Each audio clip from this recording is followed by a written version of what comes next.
বিশ্বকে কাঁদিয়ে বিদায় নিয়েছিল ওমায়রা, দিয়ে গিয়েছিল ইতিহাসের সব থেকে মর্মান্তিক ছবিটি। 1985 সালের 13 নভেম্বর কলম্বিয়ার মফস্বল শহর আরমেরোর আকাশ সকাল থেকে ছিল মেঘলা, ঝেঁপে বৃষ্টি আসছিল মাঝে মাঝে। তখন বিকেল 4টা।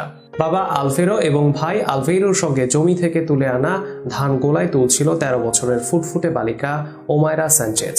মা মারিয়া অ্যালেইডা গিয়েছিলেন বাড়ি থেকে 160 কিলোমিটার দূরে থাকা কলম্বিয়ার রাজধানী বোগোতায়। সেখানে তিনি নার্সের কাজ করেন। হঠাৎ পশ্চিম দিক থেকে ভেসে এসেছিল গুম গুম আওয়াজ।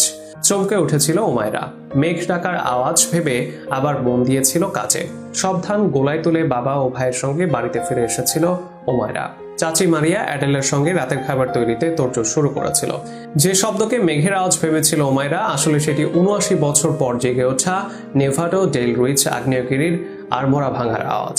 যে আগ্নেয়গিরিকে স্থানীয়রা চেনেন ঘুমন্ত সিংহ নামে। 1985 সালের সেপ্টেম্বর মাসেও একবার উসখুস করে উঠেছিল নেভাডো ডেল রুইচ আগ্নেয়গিরি।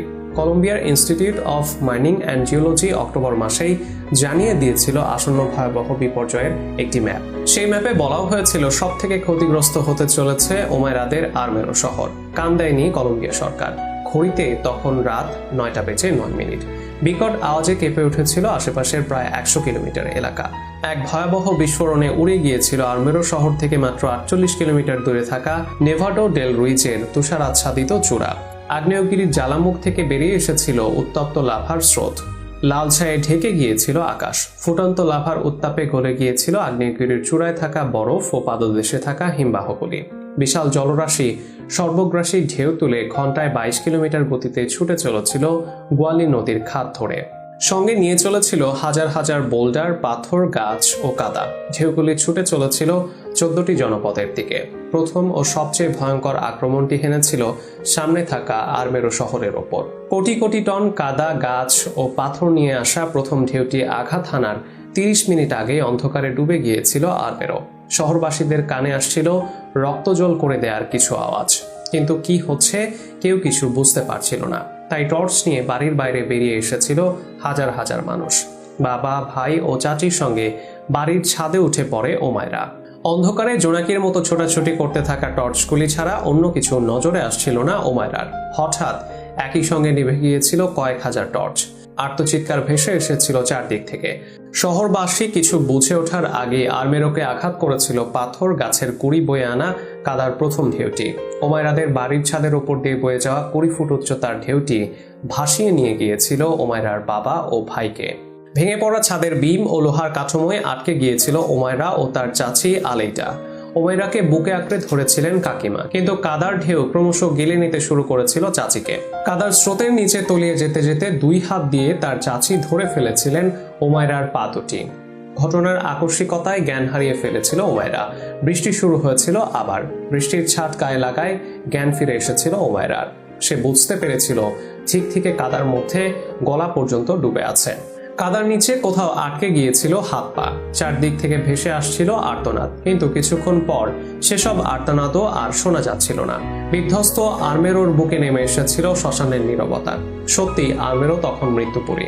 কাদার নিচে শেষ ঘুমে ঘুমিয়ে পড়েছিল প্রায় 25,000 আরমেরোবাসী। কাদার ওপর জমতে শুরু করেছিল বৃষ্টির জল। সেটি ছুঁয়েছিল গলা পর্যন্ত। কাদায় গেঁথে থাকা ওমায়রার চিবুক। পাগলের মতো চিৎকার করতে শুরু করেছিল ওমায়রা। বলছিল, বাবা তুমি কোথায়, আমাকে বাঁচাও, আমি যে তলিয়ে যাচ্ছি। এক সময় জল উঠে এসেছিল ওমায়রার নাকের কাছাকাছি। দুঃসাহসী ওমায়রা প্রায় অবিশ্বাস্যভাবে ডান হাতটা কাদা ও জঞ্জালের ভেতর থেকে মুক্ত করে নিয়েছিল। ডান হাত দিয়ে জঞ্জাল আঁকড়ে ভেসে থাকার চেষ্টা চালিয়ে গিয়েছিল রাতভর। নির্মম রাত এগিয়ে চলেছিল এক আশা জাগানিয়া ভোরের দিকে। 14 নভেম্বর 1985। দুর্ঘটনার প্রায় 10 ঘন্টা পরে এসেছিল রেড ক্রসের উদ্ধারকারী দল। উদ্ধারের কাছে হাত লাগিয়েছিল বেঁচে যাওয়া স্থানীয় মানুষদের সঙ্গে। গোটা আরমেরো জুড়ে ছড়িয়েছিল কাদায় গেঁথে যাওয়া হতভাগ্য শহরবাসীদের সব লাশ। উদ্ধারকারী দলের গলার আওয়াজ পেয়ে দেহের সর্বশক্তি একত্রিত করে ওমায়রা চিৎকার করে উঠেছিল, বলেছিল, আমাকে বাঁচাও, আমাকে বাঁচাও। মৃত্যুর স্তূপে বালিকার গলার আওয়াজ পেয়ে চমকে উঠেছিল উদ্ধারকারী দলের সদস্যরা। তন্ন তন্ন করে খোঁজার পর দলটির এক সদস্য দেখতে পেয়েছিলেন ওমায়রাকে। হাত ধরে টেনে তোলার চেষ্টা করেছিলেন। প্রবল যন্ত্রণায় আর্তচিৎকার করে উঠেছিল ওমায়রা। উদ্ধারকারীরা বুঝতে পেরেছিলেন ওমায়রার পা আটকে গিয়েছে কাদার নিচে। সারাটা দিন ধরে ওমায়রাকে ঘিরে থাকা পাথর, কাদা, কাঠ, টালি ও কংক্রিটের ভাঙা টুকরো সরিয়েছিলেন উদ্ধারকারীরা।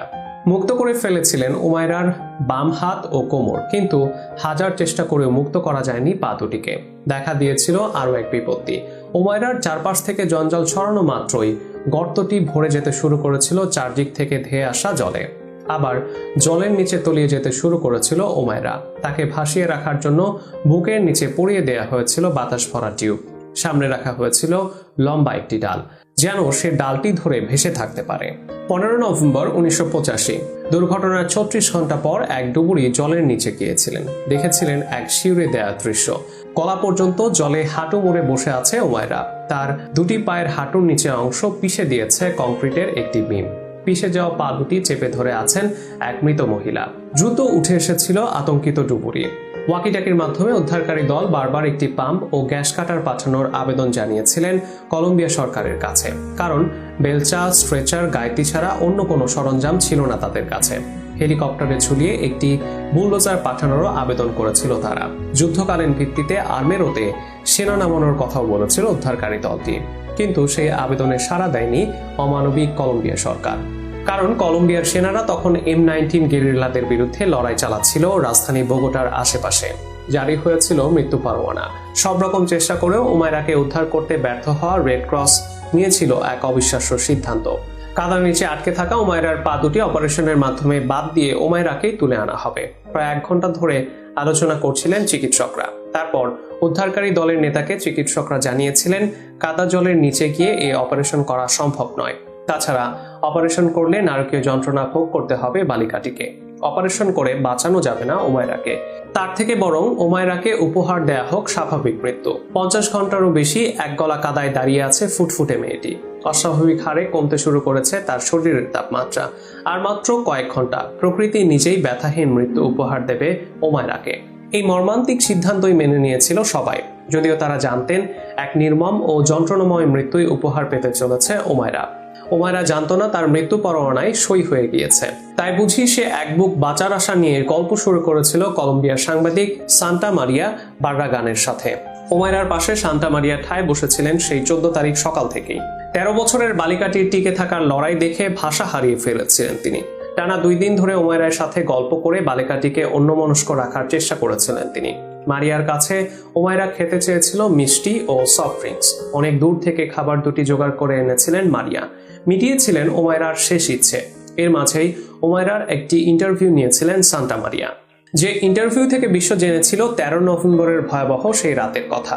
মৃত্যুকূপে জীবনের গান গাইছিল উমাইরা। গলা পর্যন্ত ডুবে থাকা উমাইরা মারিয়াকে শুনিয়েছিল বেশ কয়েকটি গান, যে গানগুলি সে শিখেছিল মায়ের কাছে। সূর্য ওঠার গান, সবুজ মাঠে সোনার ফসল ফলানোর গান। চোখে জল চলে আসছিল মারিয়ার। তখনও বাঁচার আশা নিয়ে লড়তে থাকা উমাইরা জানতো না তার জীবন সূর্য চিরতরে নিভিয়ে দিতে চাইছে তারই দেশের অমানবিক সরকার।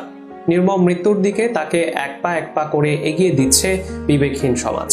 ফরাসি চিত্র সাংবাদিক ফ্র্যাঙ্ক ফোর্নিয়ার এসেছিলেন বোগোটায়। 5 ঘন্টা গাড়ি চালিয়ে 2.5 ঘন্টা পায়ে হেঁটে উমাইরার কাছে পৌঁছেছিলেন 15 নভেম্বর রাতে। শক্তিশালী টর্চের আলো ফেলে রাখা হয়েছিল উমাইরার ওপর। সবাইকে বিশ্রাম নেওয়ার জন্য বারবার অনুরোধ করছিল উমাইরা। সবাই তার পাশ থেকে সরে গেলে সে একটু ঘুমাতে পারবে। সেদিন মাঝরাত থেকেই ভুল বকতে শুরু করেছিল উমাইরা। জড়ানো গলায় সে বলেছিল, 2 দিন আমি স্কুলে যাইনি, আমাকে স্কুলে দিয়ে এসো, না হলে অঙ্ক পরীক্ষা দিতে পারবো না। 1 বছর নষ্ট হবে আমার। উমাইরার কথা শুনে দূরে সরে গিয়ে কান্নায় ভেঙে পড়েছিল মারিয়া। সবাই আবার ঘিরে ধরেছিল উমাইরাকে। কেউ মাথায় হাত বুলিয়ে দিচ্ছিল, তো কেউ চুমু খাচ্ছিলেন জলে ভিজে কাগজের মতো সাদা হয়ে যাওয়া ঠান্ডা হাত দুটিতে। 16 তারিখ সকাল থেকেই ক্রমশ ঝিমিয়ে পড়ছিল উমাইরা। হারিয়েছিল কথা বলার শক্তি, তবু বাঁচার আশা ছাড়েনি। তাই বুঝি বারবার ডান হাতটা এগিয়ে দিচ্ছিল মারিয়ার দিকে, যেন সে বলতে চাইছিল, শেষবারের মতো আমায় টেনে তোলার চেষ্টা করো। মারিয়া লক্ষ্য করছিলেন উমাইরার টানা টানা চোখ দুটিতে রক্ত জমতে শুরু করেছে। মুখের রং দ্রুত কালচে বাদামি হতে শুরু করেছে। উমাইরার জীবনের অন্তিম মুহূর্তগুলি ক্যামেরায় ধরে রাখছিলেন চিত্র সাংবাদিক ফ্র্যাঙ্ক ফোর্নিয়ার। আপাত দৃষ্টিতে ঘটনাটি অমানবিক মনে হতে পারে, কিন্তু বর্বর কলম্বিয়া সরকারের মুখোশ তুলে দেওয়ার জন্য ক্যামেরা ছাড়া আর কোনো যন্ত্র ছিল না ফোর্নিয়ারের কাছে। বেলা তখন 10টা। উমাইরার মাথা পেছন দিকে হেলে গিয়েছিল। বড় বড় শ্বাস নিচ্ছিল উমাইরা। রক্ত জমা চোখ দুটো ক্রমশ বন্ধ হয়ে আসছিল অসীম ক্লান্তিতে। সর্বশক্তি একত্রিত করে মৃত্যুকূপ থেকে শেষবারের মতো বেরিয়ে আসার চেষ্টা করছিল ওমায়রা। শেষবারের মতো চোখ খুলে সুন্দর এই পৃথিবীটাকে দেখে নিতে চেয়েছিল। ওমায়রার শেষ চাউনিও ক্যামেরাবন্দি করেছিলেন ফোর্নিয়ার, যে চাউনিতে ছিল অপরিসীম ঘৃণা। এরপর কোকড়া কালো চুলে ভর্তি ওমায়রার মাথাটা ডুবে গিয়েছিল জলের ভেতর। কেবল নাক, মুখ ও একটি চোখ দেখা যাচ্ছিল উপর থেকে। তখন ঘড়িতে সকাল 10:05। শেষ হয়েছিল দুঃসাহসী ওমায়রার টানা 60 ঘন্টার লড়াই। অমানসিক যন্ত্রণা নিয়ে নিজেকে চিরতরে মুক্ত করে নিয়েছিল সে। ওমায়রা স্যাঞ্চেজের নিথর শরীর ঢেকে দেয়া হয়েছিল নীল সাদা চাদর দিয়ে। ফ্র্যাঙ্ক ফোর্নিয়ার তোলা ওমায়রার শেষ ছবিটি দেখে ক্ষোভে ফেটে পড়েছিল বিশ্ব। কলম্বিয়ার রাস্তায় রাস্তায় লক্ষ লক্ষ মানুষ তুলে ধরেছিলেন প্ল্যাকার্ড। সেগুলোতে লেখা ছিল, আগ্নেয়গিরি নয়, 25,000 প্রাণ কেড়ে নিয়েছে অপদার্থ সরকার। ফুটফুটে ওমায়রা চিরশান্তির দেশে চলে গেছে 37 বছর আগে, কিন্তু আজও সে উড়ে বেড়ায় পরিত্যক্ত আর্মেরো শহরের আনাচে কানাচে, ঝোপে ঝাড়ে, পরীর মতো ডানা মেলে। হ্যাঁ, কথাটা সত্যি। 2020 সালে পরিত্যক্ত আর্মেরো শহরে পাওয়া গিয়েছিল নতুন এক ঝিঝি পোকার প্রজাতি। ওমায়রাকে চিরকালের জন্য বাঁচিয়ে রাখতে বিজ্ঞানীরা প্রজাতিটির নামের সঙ্গে জুড়ে দিয়েছিল ওমায়রার নাম। নতুন প্রজাতিটির নাম রাখা হয়েছিল গিগাগ্রিলাস ওমায়রাই।